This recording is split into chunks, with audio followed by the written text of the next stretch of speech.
Can you hear me? Test, 1, 2. Test, test. Thank you.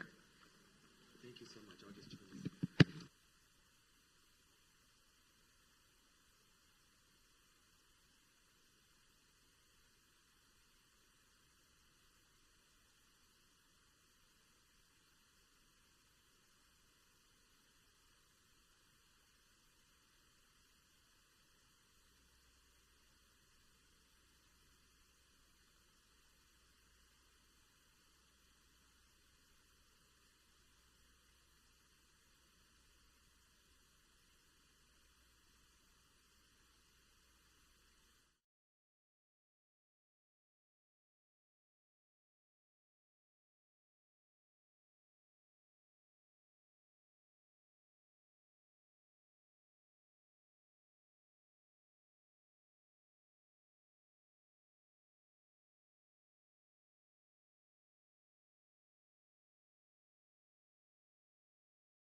Perfect, thank you.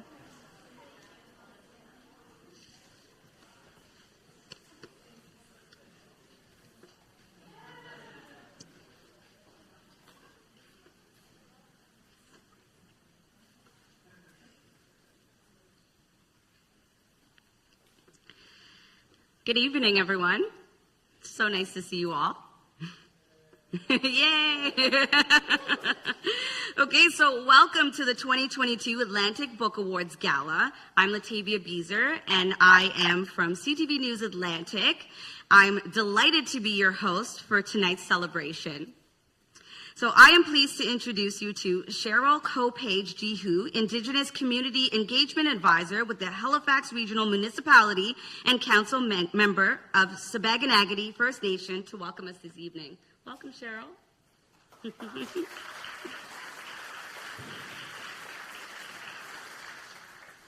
Well, Alan, thank you.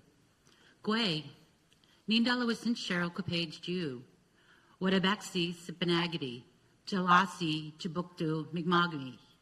I am relearning my language like many Indigenous people, so Mi'kmaq is not my first language, so I like to practice introducing myself in Mi'kmaq every opportunity I can. So what I said was, hello, my name is Cheryl Copage Jihu, and I used the word Wadabaxi means that my roots, I grow up from, this is where my home is, in Sabaganagati. Jalasi Chibuktu Mi'kma'ki. Jabuktu is the Indigenous name for Halifax, which means the Great Harbor, and Mi'kma'ki is our traditional territory.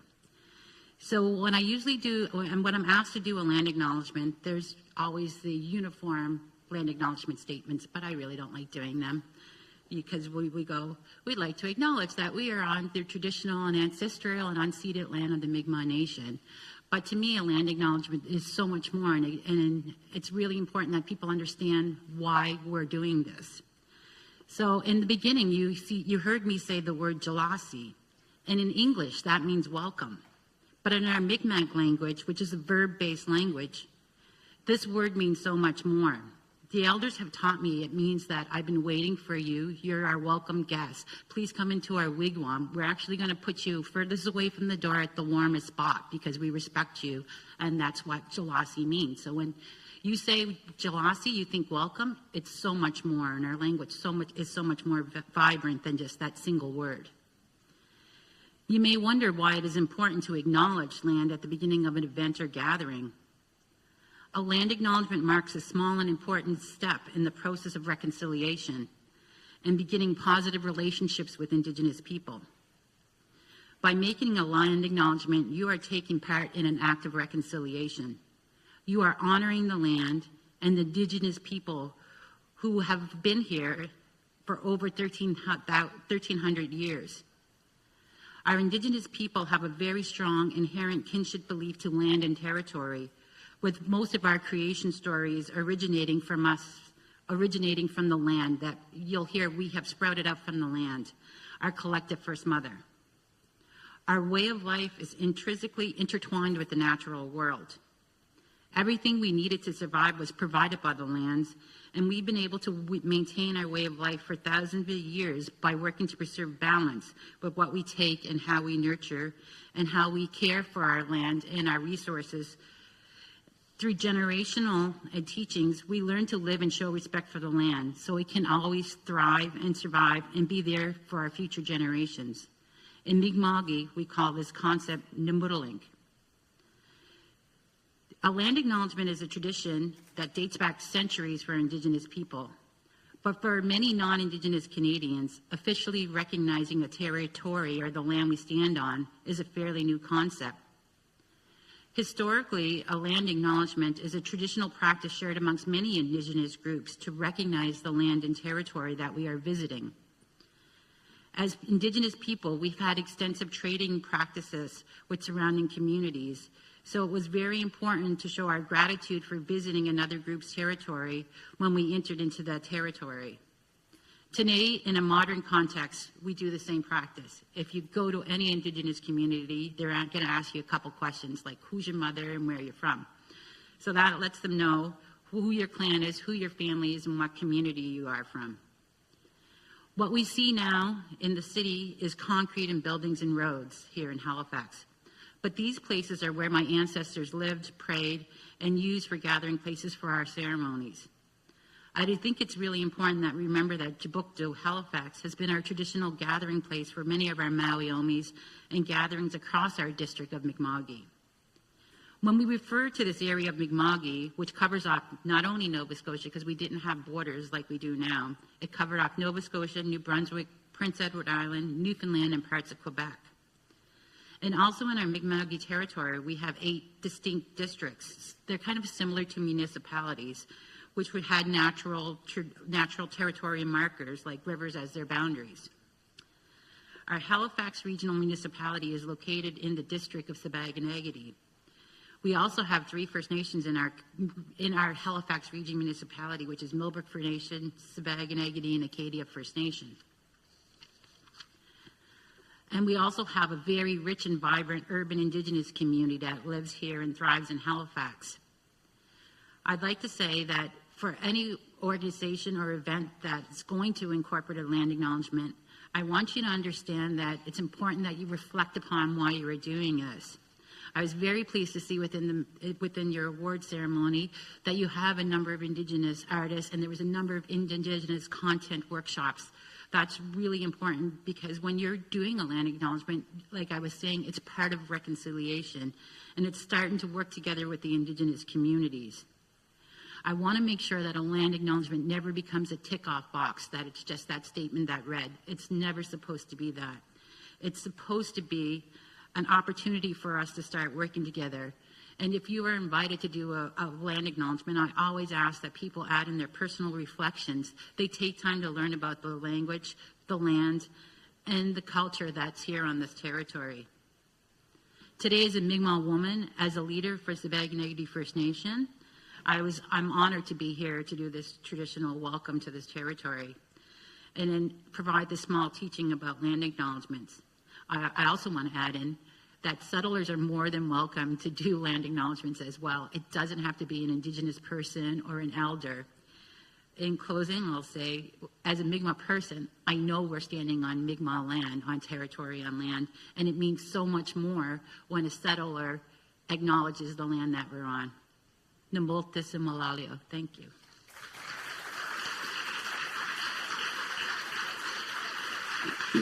Well then, Cheryl. We have a special event for you this evening. First of all, we are thrilled to be back and in person together here in the beautiful Paul O'Regan Hall. This is the first time in 3 years we've been able to celebrate our annual festival and gala in person, and it feels amazing. So secondly, the past few years have taught us a thing or two for sure. We are pleased to be able to live stream tonight's award show, so book lovers everywhere can take part, and I want to extend a special welcome to all of you joining us tonight via our live stream. So let's all just wave our hands in the air for those watching. So in fact, this year's festival has been a hybrid of in-person and virtual events featuring shortlisted authors and illustrators, the very best way to represent the Atlantic region, bringing us all together near and far. We've invited winners of last year's Atlantic Book Awards to present the outstanding authors, illustrators, and publishers shortlisted this year, introducing the nominees of the 7 different awards that make up the Atlantic Book Awards. So not everyone was able to be here with us tonight, but we still have everyone involved. You'll see. We'll also be presenting the Special Atlantic Legacy Award, a Lifetime Achievement Award in recognition of an individual's exceptional contribution to the literary arts in Atlantic Canada.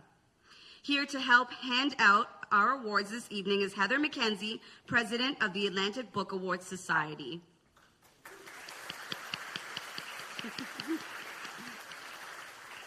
Okay, let's get down to business. So the Alistair MacLeod Prize for Short Fiction was inaugurated in 2016 to honor the legacy of one of this region's and this country's most gifted and admired writers. Here to present this year's nominees is last year's winner, Julie Kerwin, author of The Appendage, formerly known as Your Left Arm.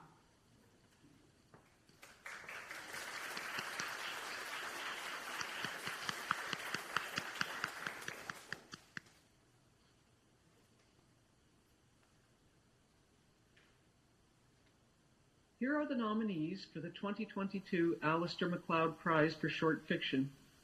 David Hubert for Chemical Valley, published by Biblioasis. Amber McMillan for The Running Trees, published by Goose Lane Editions. And Claire Wilkshire for The Love Olympics, published by Breakwater Books. Here's what the jurors had to say about Chemical Valley. In this courageous collection, David Hubert holds little back as he weaves superbly crafted stories of the dark, difficult, and gritty reality of being human. Whether it be the destructive impact we have on our environment, each other, or ourselves, Hubert tackles this challenge with intelligence and compassion, both in his language and style and in the empathy with which he portrays the human experience. The intertwining of ugliness, beauty, metallic cold, and human warmth, and destruction and hope creates a visceral, hopeful, and rewarding experience for the reader. The jury praised The Running Trees as an irreverent, original, and clever collection, a romp both interconnected and dissonant, thematically and emotionally. Phone conversations and scripts as story reveal the absurd, mundane, self-centered, and ironically hopeful aspects of humanity. Characters are hard to love, too close to real, revealed through dialogue, through conversations like those we may have had at some point in our lives. Enjoy this slice of a mind who has looked in the shadows, corners, and into the mirror as well for questions worth asking, definitely worth the read. About the Love Olympics, the jury says, in an entertaining collection of often interlinked stories, Claire Wilkshire delves into ordinary lives made fascinating.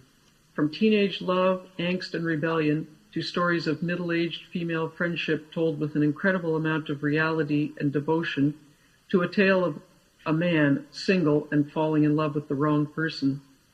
Characters and settings are so memorable and familiar, the reader can't help but feel comfortably engrossed in the stories. Wilkshire uses wit and sincerity to create finely crafted stories anyone could fall in love with. Congratulations to this year's nominees.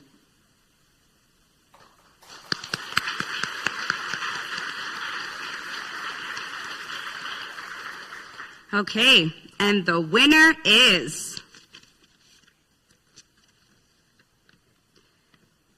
David Hubert for Chemical Valley, published by Biblioasis. Oasis.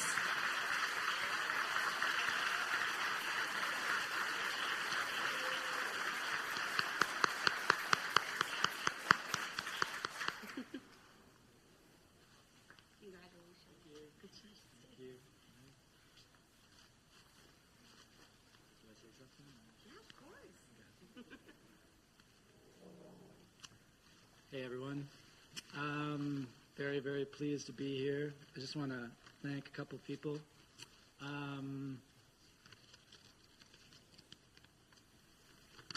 The MacLeod family. Thanks for everything they've done here for writing in this region. It's really, really an important legacy here. And the other day I was talking with Alexander MacLeod on a panel. Hats off as well to the other nominees for their excellent books. And we were chatting about infrastructure and how important infrastructure is in the region to uphold the writing in the region. And the MacLeod family, Alistair, Alexander, all the relations have done a really important job for that. I'd also like to thank Marilyn, Andy, everyone involved with the Atlantic Book Awards, Heather, everyone from the Writers Federation of Nova Scotia, and at Biblioasis, Dan Wells, the publisher, John Metcalf, my editor, the people of Sarnia and Aamjiwnaang, who are really, really important and inspirational to many of the stories in this collection, and also the independent bookstores who are here today, who do so much work to uphold the literary community here as well. My parents, my dad's here. It's good to see him. He had no small hand in this. And also my partner, Natasha, who, is my biggest supporter and who suffered a little bit in the writing of these stories. So thanks to everyone. Thank you.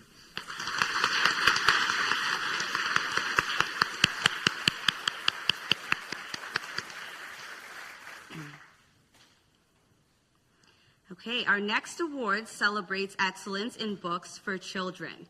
The Anne Connor Brymer Award for Atlantic Canadian Children's Literature was established by the family of Anne Elizabeth Connor Brymer, a dedicated educator and Atlantic officer for the Canadian Children's Book Centre. Here with us this evening to present this award is last year's winner of the Brymer Award, Tom Ryan, author of Keep This to Yourself.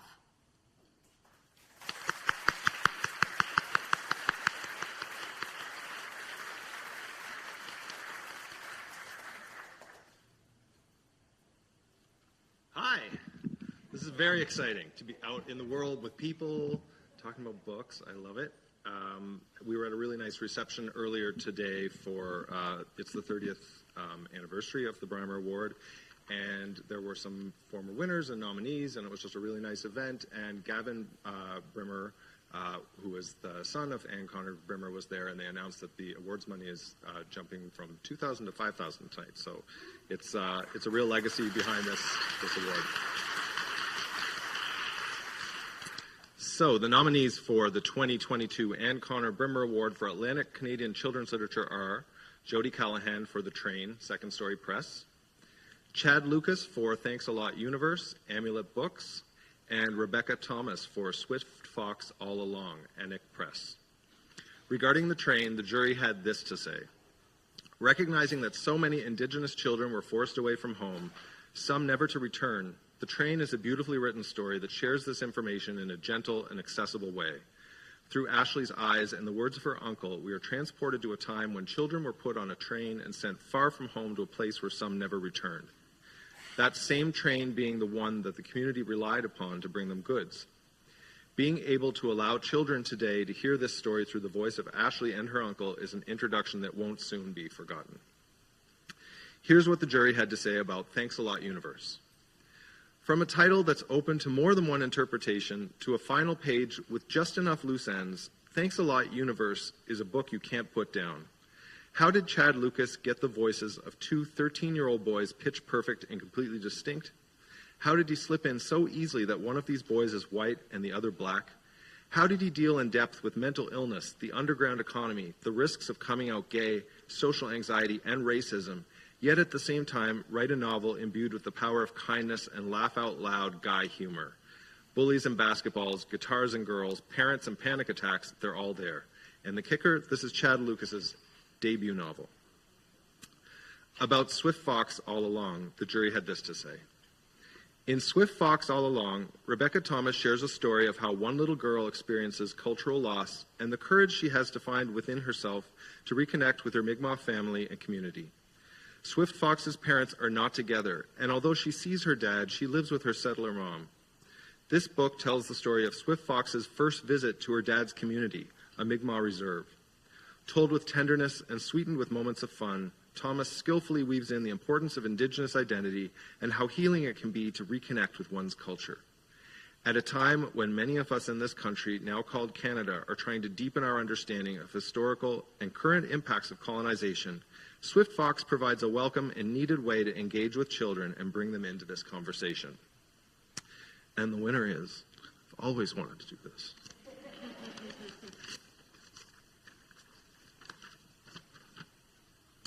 The Anne Connor Brimmer Award goes to Chad Lucas for Thanks a Lot Universe.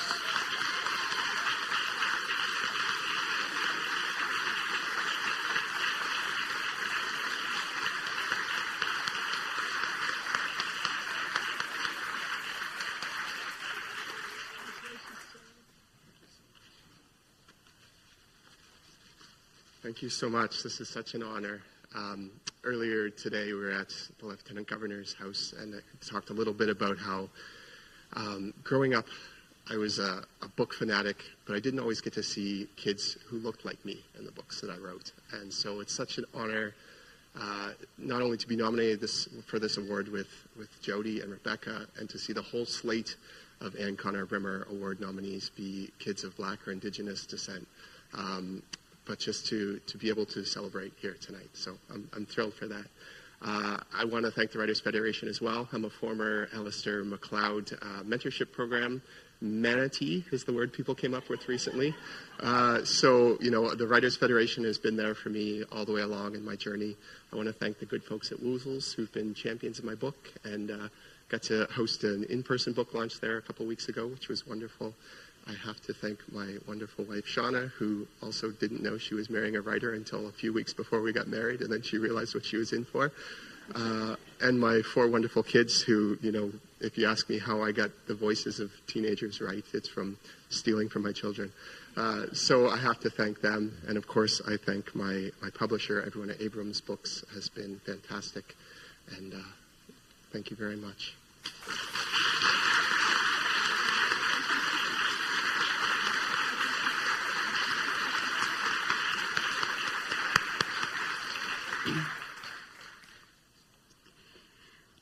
The key criteria for the Atlantic Book Award for Scholarly Writing, sponsored by Marquee, is a work's likeliness to have a significant literary, social, and academic impact in the areas of social science and humanities. For insightful memoir, archaeology, and wartime to history, feminist studies, biography, and politics, every book and subject submitted for consideration demonstrated not only the varied interests of independent researchers, faculty, and students of Atlantic Canada, but the wonderfully divergent possibilities for study. Here to present the nominees is last year's winner, Andrea Proctor, author of A Long Journey, Residential Schools in Labrador and Newfoundland.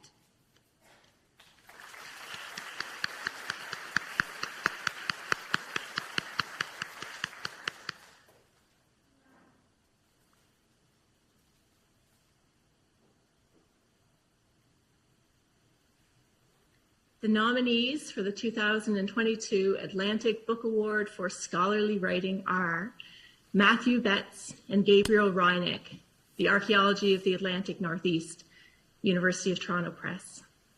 George Eliot Clark, Where Beauty Survived, an Africadian memoir, Knopf, Canada. Ardith Weihnacht, Insurgent Love, Abolition and Domestic Homicide, Fernwood Publishing.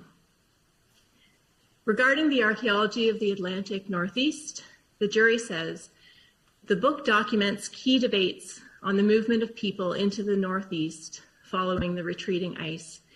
The authors handled not only competing explanations and debates within the field of what might be called Eurocentric or Western scholarship, but also how they set the debates in relation to Indigenous understandings of the peopling of this part of the globe. About Where Beauty Survived, an Africadian memoir, the jury had this to say: the book is a significant contribution to understanding the social and cultural life of Black Nova Scotians in the 1960s and 1970s. Approachable, lyrical, and at times intense, Where Beauty Survived is a delightful book of considerable popular appeal. Here's what the jury has to say about Insurgent Love, Abolition and Domestic Homicide. This book offers a level of analysis that is readable, if somewhat arresting. Insurgent Love confronts its immediate subject matter, the most extreme forms of domestic violence, normally as a principally sociocultural and political phenomenon, rather than the actions of a warped individual psychopathy. This book engages contemporary debates to make its arguments. Congratulations to each of these nominees.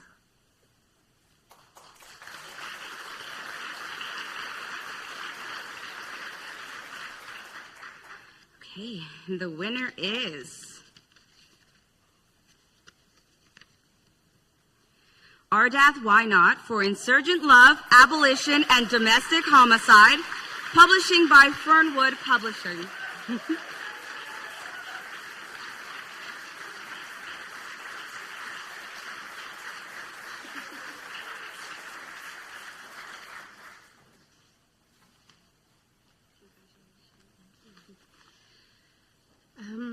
Hi. My goodness, what an absolute honor to receive this award for a book that it was incredibly difficult to write, and I imagine also for those of you who might have unfortunately read it, a difficult read while the world was on fire and we were living through a pandemic. So first and foremost, I need to thank my editor, Fazila Jiwa, who was my shepherd while wading through stories that were shared with me that were incredibly dark, and who understood how to allow me to kick to the surface, to leave my office, and then play Fisher-Price Little People with my daughter during the last few years. So thank you to my editor, to Fernwood Press, to everyone who realized that we need stories when the world is on fire, to someone named Arthur Lockhart, who probably isn't watching the live stream, but he is one of the many people working in community holding these incredibly difficult stories about the worst of the worst experiences we can have with our kin and in our homes, and he is someone who's imagining a better world. And so there's a lot of folks who didn't make it in the book because their stories weren't mine to tell in an overt way, but I'm thanking them because I know some of them are watching. So thank you for your contributions, and to my partner, Zachary Goff, who stayed up very late to stencil bomb the merchandise, which Fernwood so wonderfully provided, and we didn't feel was radical enough. So we vandalized it with radical slogans to bring to the book launch. So thank you to my partner, and to anyone who's willing to read feminist work instead of tuning out and watching Netflix.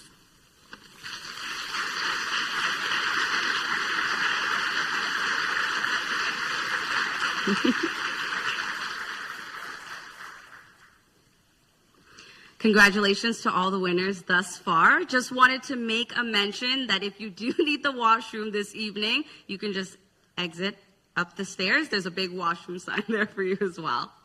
Okay, so let's continue. The J.M. Abram Atlantic Poetry Award is named in memory of Father Joseph Murray Abram, a missionary and humanitarian and a prolific writer. It is administered by the Writers' Federation of Nova Scotia. Here is last year's winner, Afua Cooper, author of Black Matters, a book that features the photography of Wilfried Bressert.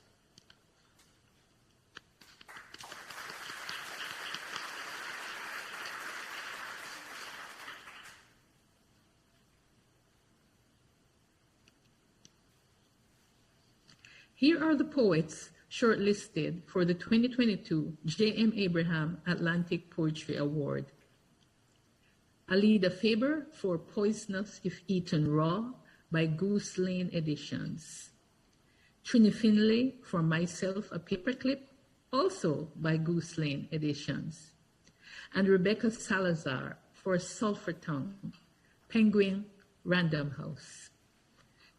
About Poisonous If Eaten Raw, the jury says, what shape does the mother-daughter passion assume after the death of the mother? This is the question at the heart of Alida Faber's transformative collection, Poisonous If Eaten Raw. With language that emerges from the underneath of things, Faber's surreal portraits' possibilities are fraught with an ontological yearning for connection. With imaginative daring, these poems reach across self and other, offering new ways to think about beauty and grief, and as she says, like the rain in all the way it falls. Now, here's what the jury has to say about Myself a Paperclip. If mental illnesses and some of their treatments are not part of your life experience, they will be when Trini Finlay's Myself a Paperclip has finished with you. The thing about Finlay's narrator is that she is you, male or female, queer or straight, whatever religion, whatever color, whatever. She is each of us. Finlay's poetry is poetry that needs to be written. Inside the pages, the reader is held up so close to the reality of the, their, your, our human experience that every page leaves a smell, taste, sight, touch, or sound they will recognize even if they don't. Read this book and then reread it. About Sulphur Town, the jury says, the poetry comes alive in Rebecca Salazar's brilliant use of language that shimmers with incandescent rage and bare beauty. With its complex interweaving of themes like trauma and ecology and desire, among others, this collection brings together an expansive examination of the political and the personal. Salazar has produced a collection that perfectly balances the exploration and depiction of brutality and tenderness, creating a unique and startling debut from an exciting voice in poetry. Congratulations to each of these nominees.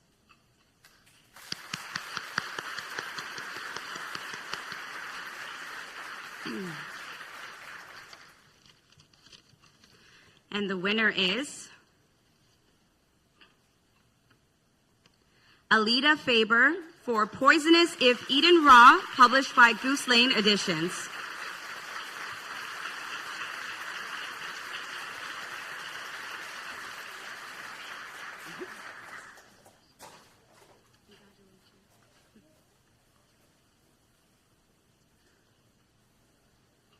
To stop shaking.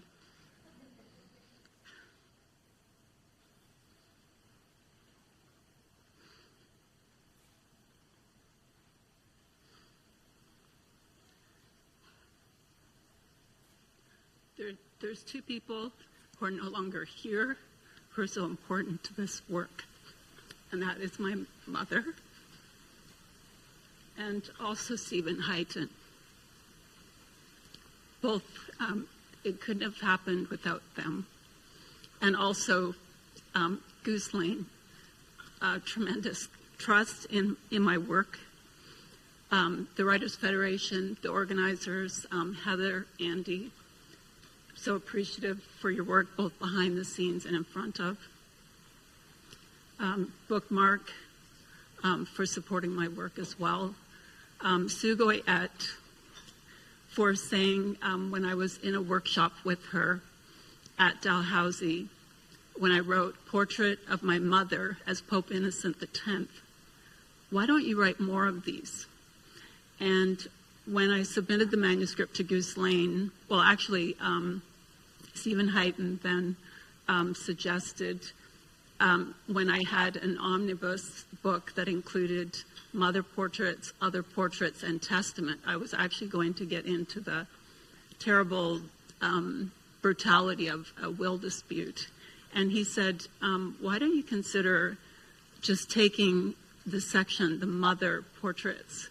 And so it was kind of a shock because I had 37 of them, and I was wondering how will I find a way to write more? And I did go on to write 80, some of which were cut. So Sugoi Et, very important. Stephen Heighton, critical interventions. Ross Leckie, who labors so intensely, and Trini knows this as well as I do. I'm so grateful to both Rebecca and Trini. If any of you saw the conversation on Tuesday, how wonderful these people are, and also Tanya. And I'm possibly forgetting something, but that's all I can say at this moment. Thank you.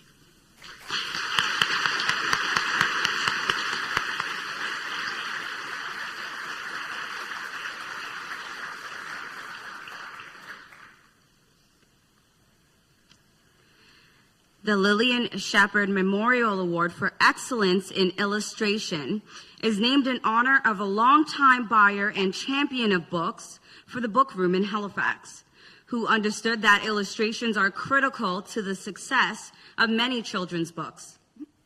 Here to present the award is Sydney Smith, who has won the Lil several times. Last year, it was for his illustrations, for I Talk Like a River by Jordan Scott.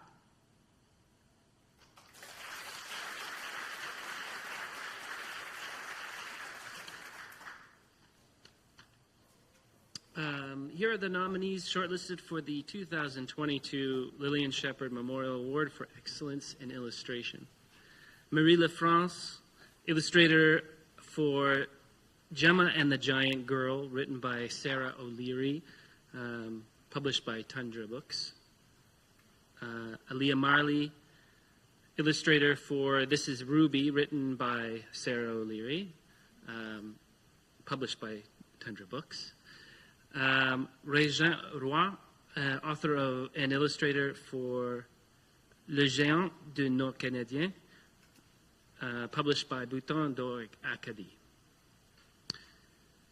The story that evokes children's classics, Gemma and the Giant Girl, is a gorgeously illustrated and poignant tale of what it feels like to be small in a big world and how even the smallest among us can take charge of our own destinies. The jury says this book has a timeless feel with elegant illustrations. The artist contributes far more than 50% of the story and leaves much to the imagination of the reader. And there is an appealing attention to detail. Aaliyah Marley loves creating whimsical scenes that are filled with patterns, textures, and bursts of color. Ruby is a little girl with a sense of curiosity and enthusiasm that's too big to contain. Here's what the jury has to say about Aaliyah Marley's illustrations for This Is Ruby. Every page has something different.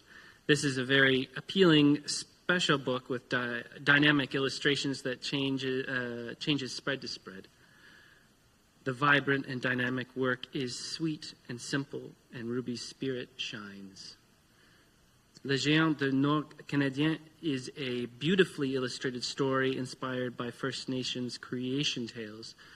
Long ago, before the Europeans arrived in Canada, there was but a single immense lake, around which thousands of loons lived peacefully. But every spring, a giant would cause trouble, eating all the loons' eggs. So these legendary creatures set a trap for him. The jury says this book contains unique, playful, and magical illustrations. With an interesting use of color and intriguing way, the giant inhabits the page. Congratulations to each of these nominees.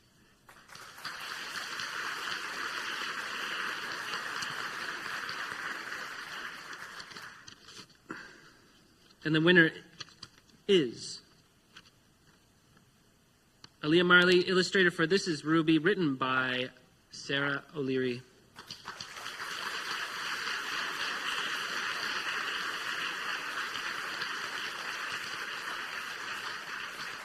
She couldn't be with us this evening as she's currently living and working in England.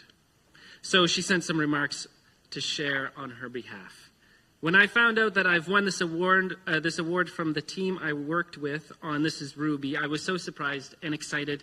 I've never won an award before, so this is a big first in my career as an illustrator. I had the most wonderful time illustrating every little bit of this book.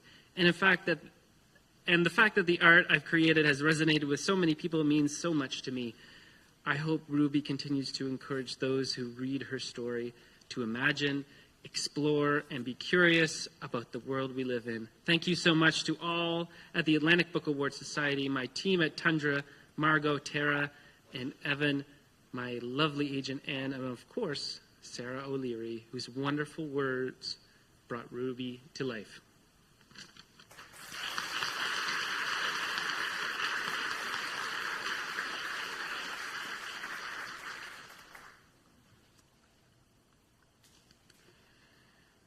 Tonight is the conclusion of a week-long festival of book events in the region. On Saturday, June 4th, the winners of the New Brunswick Book Awards were announced at a ceremony in Fredericton. And Monday night, the inaugural Nova Scotia Book Award took place at Halifax City Hall. Back on May 29th, the winners of the PEI Book Awards were announced at the Island Literary Awards, and looking forward to September, the Newfoundland Book Awards will take place. Some of tonight's nominees were also nominated for these other provincial awards. In the spirit of celebrating great books from across the Atlantic provinces, here are the winners of the provincial awards that have already been nominated. For the 2022 PEI Book Awards, the winners are as follows. The award for children's literature, Kira's Crossing by Aricia Dodiak, Acorn Press. The award for poetry, My Island's The House I Sleep In at Night by Laurie Brinklow, Island Studies Press. The award for fiction, The Blue Moth Motel by Olivia Robinson, Breakwater Books. The award for nonfiction, Home is Where the Water Is by Hung Min Jiang, Island Studies Press. For the New Brunswick Book Awards, the winners are as follows. Mrs. Dunster's Award for Fiction, Beth Powning, The Sister's Tale, North Canada. Alice Kitts Memorial Award for Excellence in Children's Writing, Riel Nason, Disaster at the Highland Games, illustrated by Natasha Pilati, Chocolate River Publishing. The Fiddlehead Poetry Book Prize, Trini Finlay, myself a paperclip, Goose Lane Editions. Writers Federation of New Brunswick Nonfiction Award, Martha Vowles. Senior Management, Parenting My Parents, Nevermore Press. These are the winners of the Nova Scotia Book Awards. Margaret and John Savage, First Book Award, Nonfiction. Joanne Gallant, A Womb in the Shape of a Heart, My Story of Miscarriage and Motherhood, Nimbus Publishing. Margaret and John Savage, First Book Award, Fiction. Colin Sweets, Arsenault. Short Mercy, Pottersfield Press.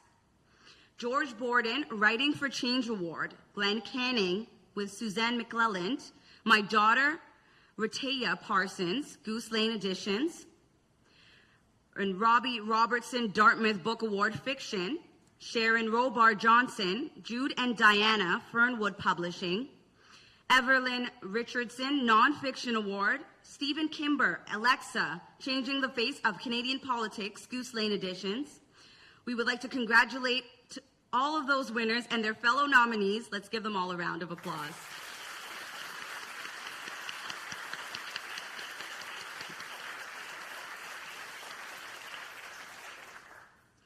The Atlantic Book Awards Society established the Atlantic Legacy Award in order to honor those who have made a lasting contribution to the development of the literary arts in Atlantic Canada. People who have gone above and beyond the call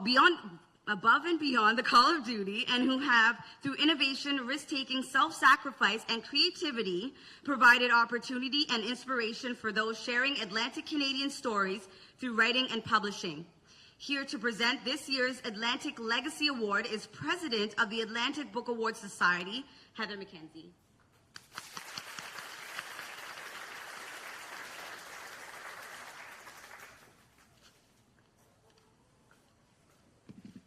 As President of the Atlantic Book Awards Society, I am very delighted to announce that the winner of the 2022 Atlantic Legacy Award is Leslie Choice.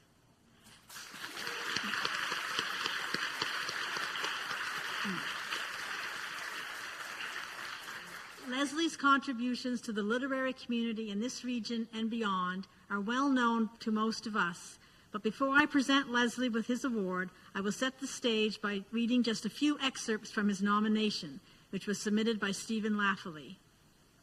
As this award is designed to honor trailblazers and groundbreakers who have made a lasting contribution to the development of the literary arts in Atlantic Canada, I can think of no better candidate than Leslie, as he has forever shaped the contours of our literary arts over the last 40 years. Upon immigrating to Canada in 1978, he founded Pottersfield Press, a small literary publishing house located in Lawrencetown Beach, Nova Scotia. From its inception, Pottersfield Press set out to provide a distinctly East Coast voice, publishing work from our best regional writers and poets, including stories from our Black and Mi'kmaq communities. Now in its 40th year, Pottersfield Press has introduced nearly 60 first-time authors.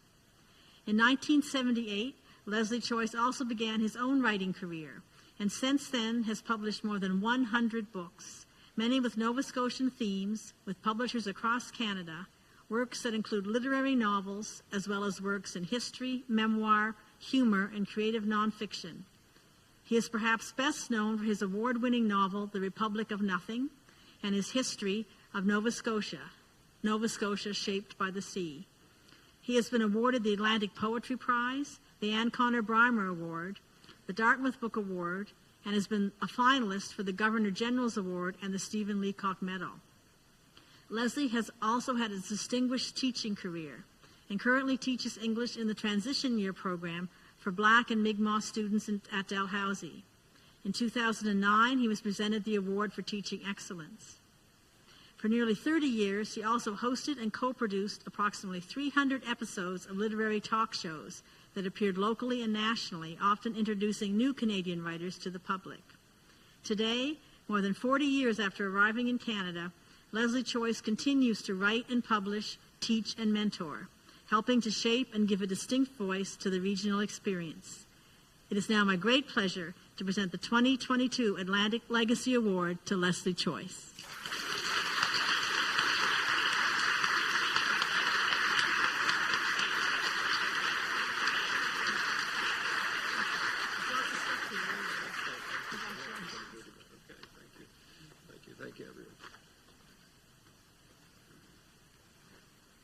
It's great to be here. Let me pull out my little speech that I've been preparing and thinking about this since I received the phone call. It's a pretty exciting moment and a bit of a shock, I think, when I first found out. I'm really grateful for this. I'm very grateful. I really am.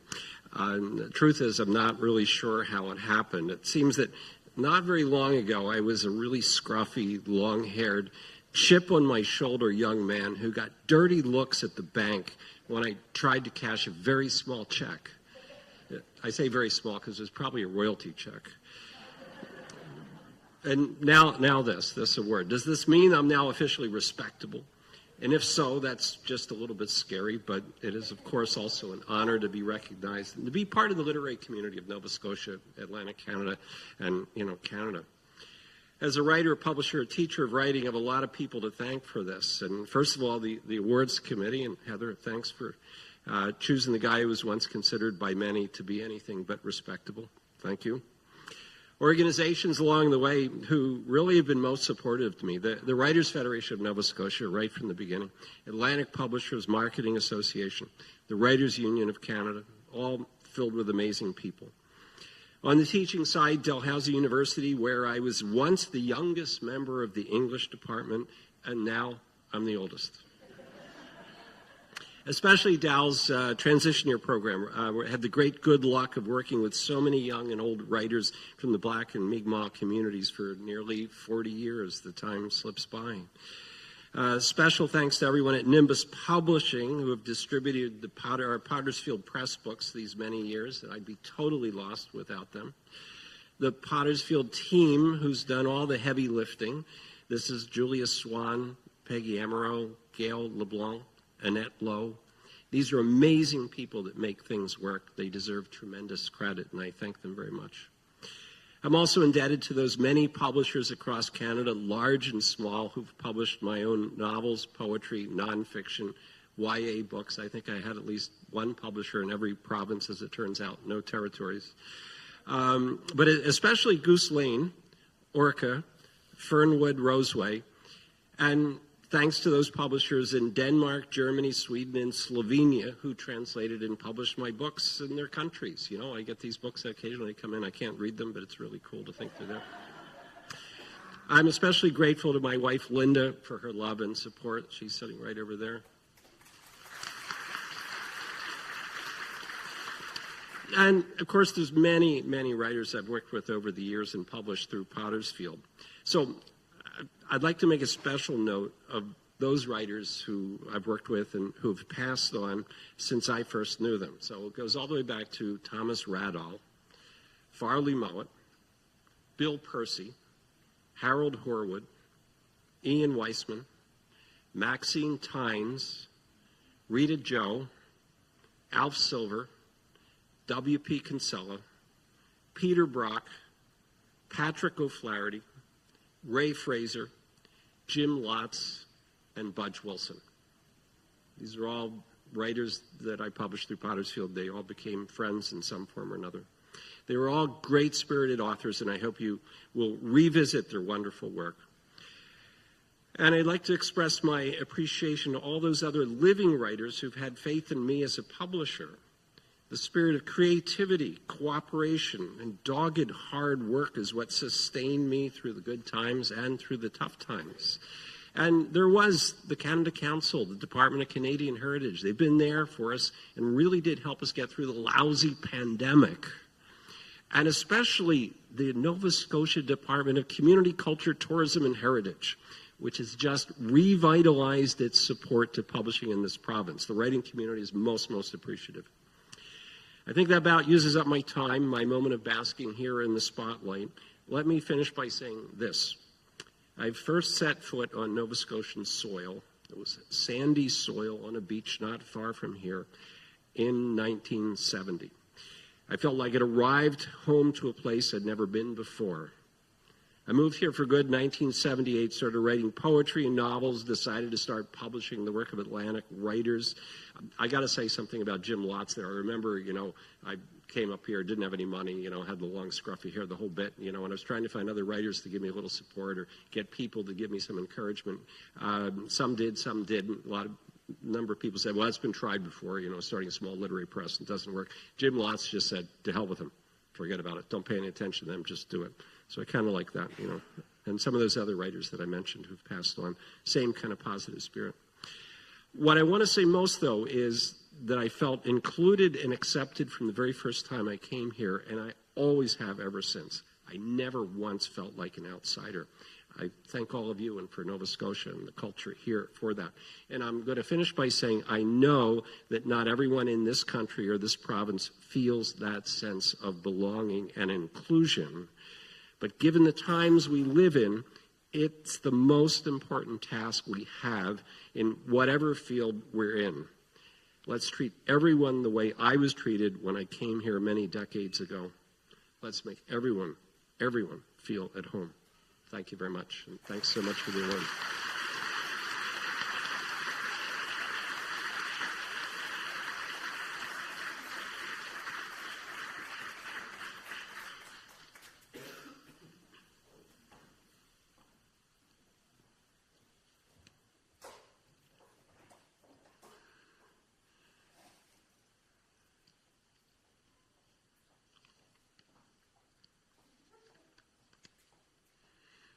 The Atlantic Publishers Marketing Association Best Atlantic Published Book Award, sponsored by Friesens Corporation, goes to an Atlantic Canadian publisher whose book best exemplifies excellence and achievement in publishing. The author of the winning title also receives a cash prize. The jury for this award considers all of the elements involved in getting the book in the hands of readers. Here to present the APMA award is Morgan Murray, author of last year's winning title, Dirty Birds, published by Breakwater Books.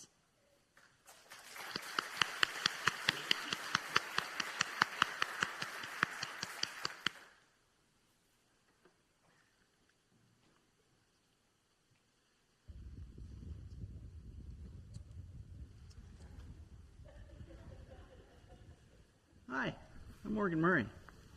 The Atlantic Publishers Marketing Association's Best Atlantic Published Book is awarded annually to the Atlantic book that is most outstanding in its field.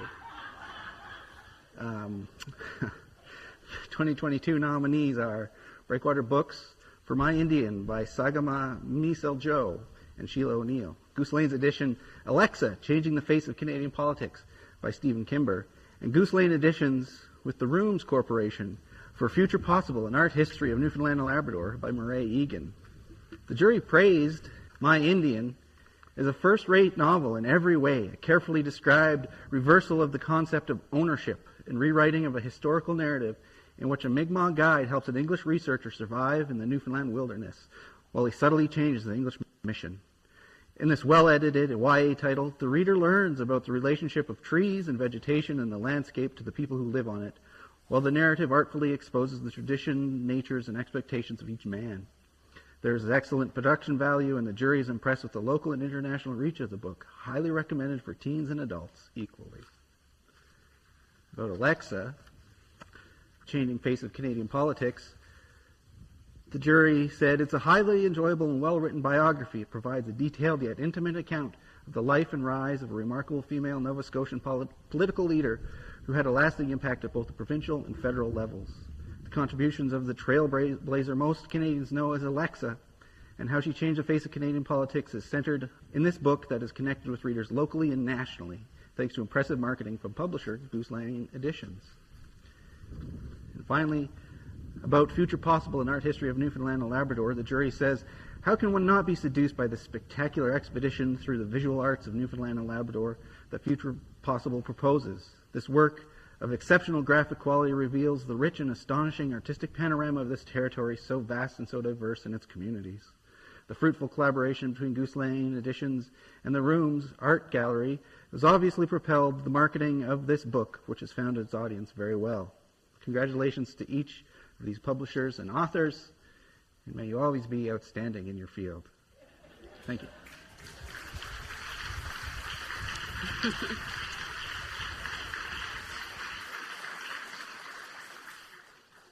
Okay, and the winner is Goose Lane Editions with the Rooms Corporation, Future Possible, an art history of Newfoundland and Labrador by Muriel Egan.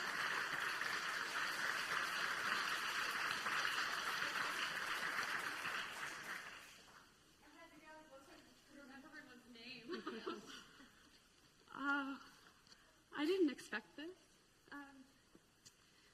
Thank you. It is a great honor to be standing here today representing a large group of people who worked on this publication. 18 authors, staff at the Rooms, people throughout the province, speaking about a diversity of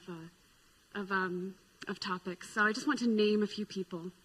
Eva Crocker, Gerard Curtis, Darren Dowell, myself, Jamie Fitzpatrick, Patricia Grattan, Andrea Hickey, Heather Igualiorte, Andy Jones, Busher Junaid, Logan McDonald, Lisa Moore, Craig Francis Power, Christopher Pratt, Caroline Stone, Corey Thorne, Kelly Totten, and Jeff Webb.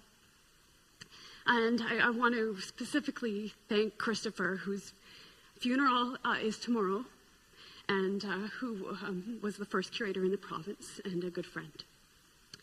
But I also want to thank my editor, Sandy Newton, who we talked each other off the ledge a few times with this big project.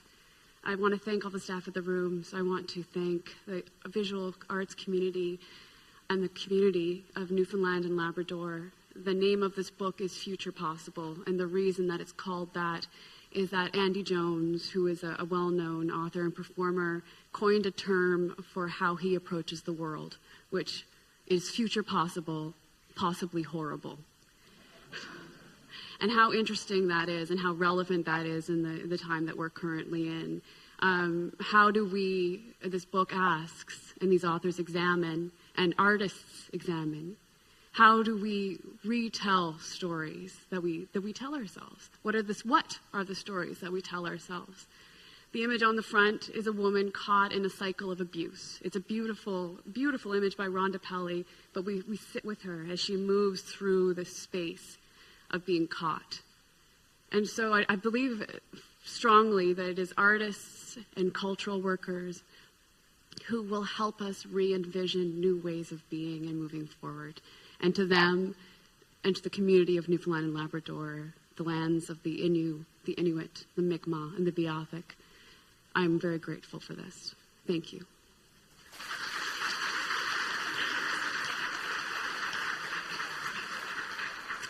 Thank you, Murray. I'm Suzanne Alexander, the publisher of Goose Lane Editions, and I just wanted to stand here and speak a little bit about what an extraordinary privilege it is to collaborate with an organization like the Rooms Gallery in the publication of this particular book. Art books, the art books that we normally produce are produced in association with an exhibition, and they usually appear with the exhibition. In this instance, the rooms decided to break all the rules, and in fact mounted the exhibition over 2 years in 2 separate exhibitions, and the book came after. And it afforded them and us a way to actually include much more in the book than is normally possible in a book of this nature.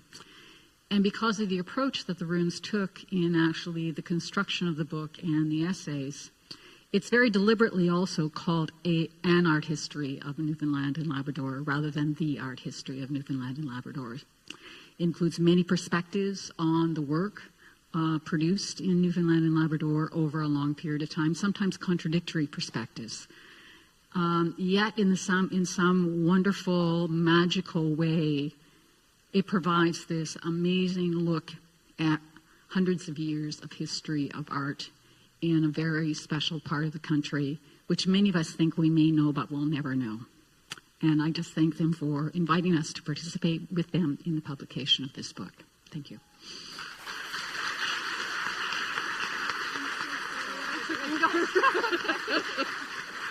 And I forgot to thank you.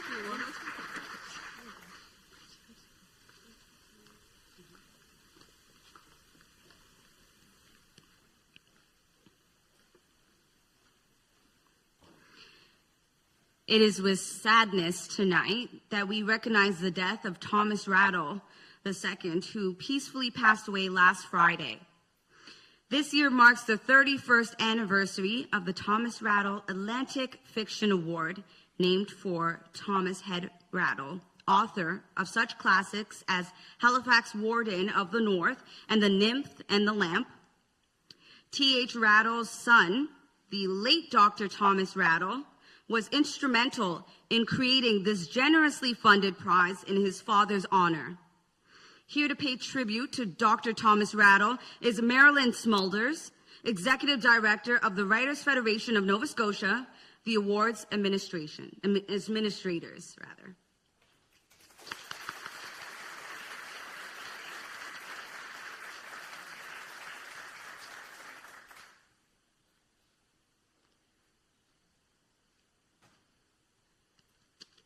Hi, everyone. I want to tell you a little bit about Dr. Thomas Rattle II, who was a generous friend of the Writers' Federation of Nova Scotia. Dr. Rattle was not a writer like his famous father. He was a dentist.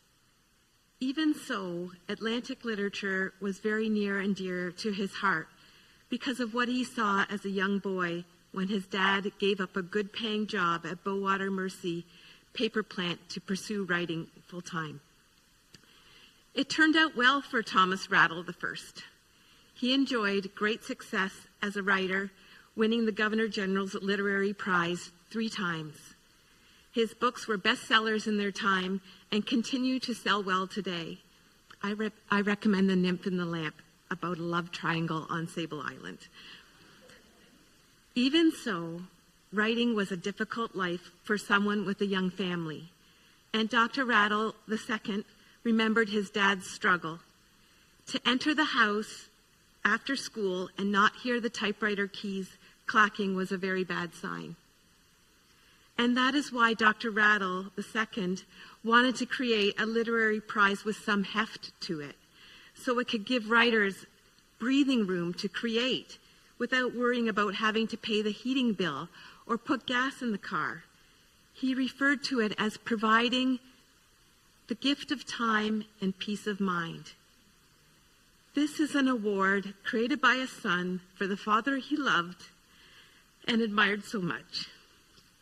I'm here with Dr. Rattle's son, also named Tom Rattle, who is the person I now deal with matters relating to the award. And like his dad, he is a dentist, as is his brother and his 2 sons. Grandsons Gavin and Matthew are here tonight too. Last fall, in celebration of the award's 30th anniversary, Tom III decided, in consultation with Matthew and his father, to increase the prize money from $25,000 to $30,000. Let me say that this is the only award I know of in Canada that is supported by a family. It's not a big corporation or a bank, but a family from Liverpool, Nova Scotia, in support of our family of writers. I think this is beautiful.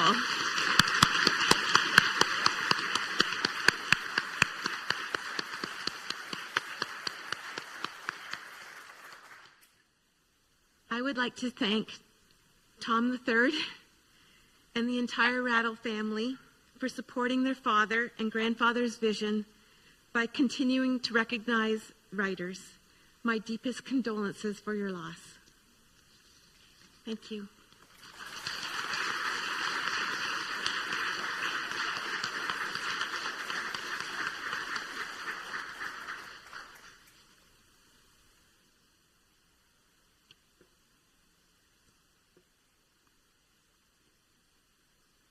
I think we're going to have a video play.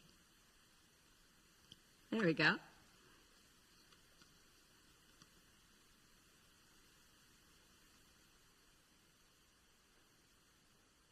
Here are the nominees for the 2022 Thomas Riddell Atlantic Fiction Award.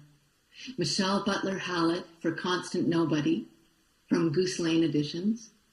David Hubert for Chemical Valley from Biblioasis. And Sharon Robart Johnson for Jude and Diana from Fernwood Publishing. About Constant Nobody, the jury had this to say. The writing is fresh, skillful, and utterly compelling. The flawed protagonists are gradually and carefully revealed with sensitivity and depth. The times are harrowing. What we learn about their actions will haunt, confuse, and often sicken, laying bare the damages war causes on all sides. Constant Nobody is a powerful book in which both profound inhumanity and unlikely tenderness are real and believable. It's a novel for our times, shockingly reverberating right up to the present. And here's what the jury had to say about Chemical Valley. David Hubert delivers a dazzling collection of stories that compel readers to ponder an imperiled planet anew. Those ready to move beyond the hand-wringing about climate change, industrial waste, petrocarbons, and oceans swimming in plastic will find in Chemical Valley a volume bursting with much-needed home truths. And regarding Jude and Diana, the jury says this. Sharon Robart Johnson's debut novel is a feat of sentence-level artistry and immersive storytelling.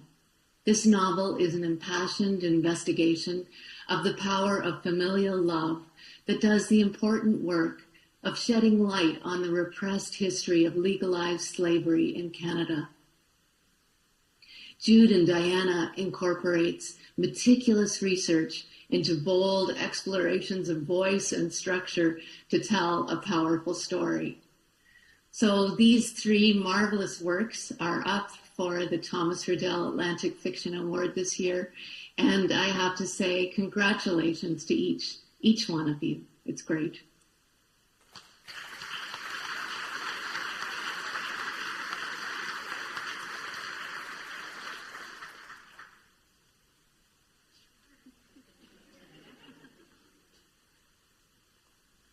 I don't need to open it. I know who but I'll do it. Michelle Butler Hallett for Constant Nobody, published by Goose Lane Editions.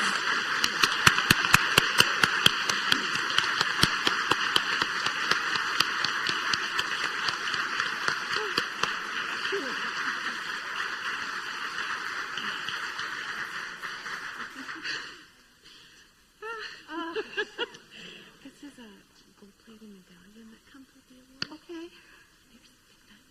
Oh, thank you. I need a minute, sorry. Yeah, I stutter, and I normally have, I could normally pass as fluent when I have something prepared. I have nothing prepared this evening because I honestly was not expecting you to get this. Thanks to the Rattle family for everything you've done. That is huge. For the idea of peace of mind, I'm just coming up on the end of a long break from having to have a day job as well as write my novels. This is going to make such a difference. Also need to thank my publisher, Goose Lane, who will take chances on me and believe in me. The design team there is spectacular, and my editor, Bethany Gibson, is absolutely superb. And I know I'm not the only one in the room who's worked with Bethany and feels that way. I need to thank Arts NL for helping me to get here. And most of all, I need to thank my loving, supportive family and an incredibly large circle of friends. I'm one of the luckiest people you've ever met when it comes to that. And anything or anyone I've forgotten, I'm really sorry. I wasn't expecting to be up here. Thank you. Thank you so much.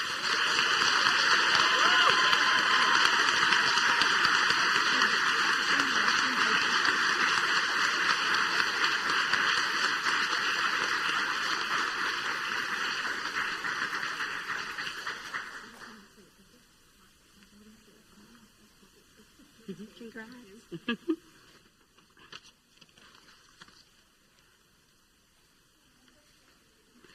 Again, congratulations to all the nominees of the 2022 Atlantic Book Awards, and hats off to this year's winners.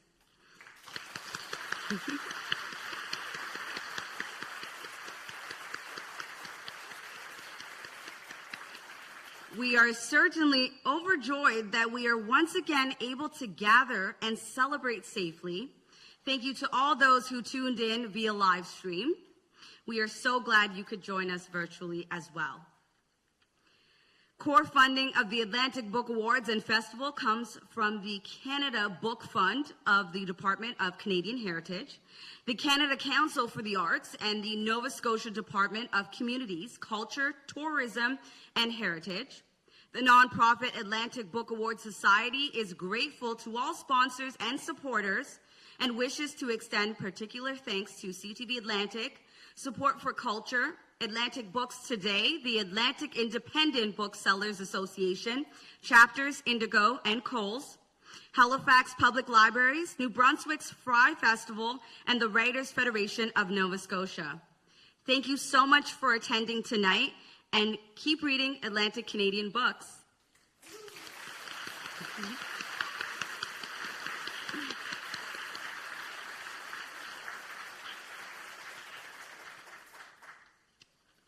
I will also mention that we are offering an amazing Book Levels raffle just right over there, and stay to celebrate with beverages and food and talk amongst yourselves.